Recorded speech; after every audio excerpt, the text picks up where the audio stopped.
Good evening. I'd just like to take a couple of seconds to think about the idea of this line of prophecy that I hear so much about. Everybody that has been associated with the Church of God Restoration has heard about the prophetic line.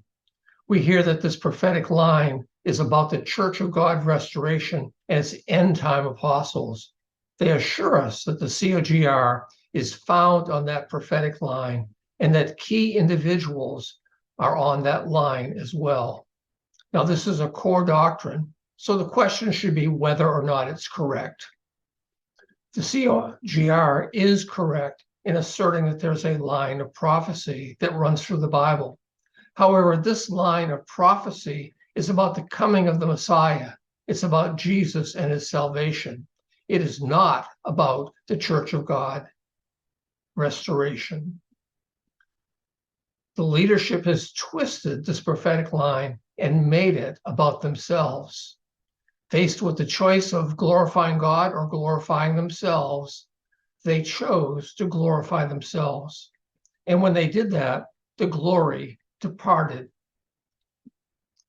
We find an informative passage in 1 Samuel chapter 4. We see that the sons of Eli were evil. They were priests, and they were abusing the people. They were filling their own pockets and sinning in their role as priest. Eli failed to correct that, and God sent a prophet to tell him that because of this, they would be judged. His family would die. His two sons would die on the same day. And that did indeed come to pass. The sons went out into battle. They were killed. The ark of God was captured by the Philistines. And when Eli heard of it, he fell backwards, breaking his neck and dying.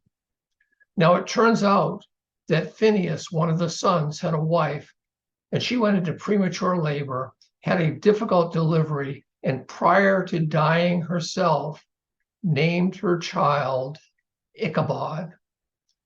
It says in verse 21, she named the boy Ichabod, saying, the glory has departed from Israel because of the capture of the ark of God and the death of her father-in-law and her husband. She said, the glory has departed from Israel, for the ark of God has been captured. This sort of downfall is seen in ministries that appear to have had a great start, but then become entangled in sin. The glory of God departs, and his spirit is no longer present.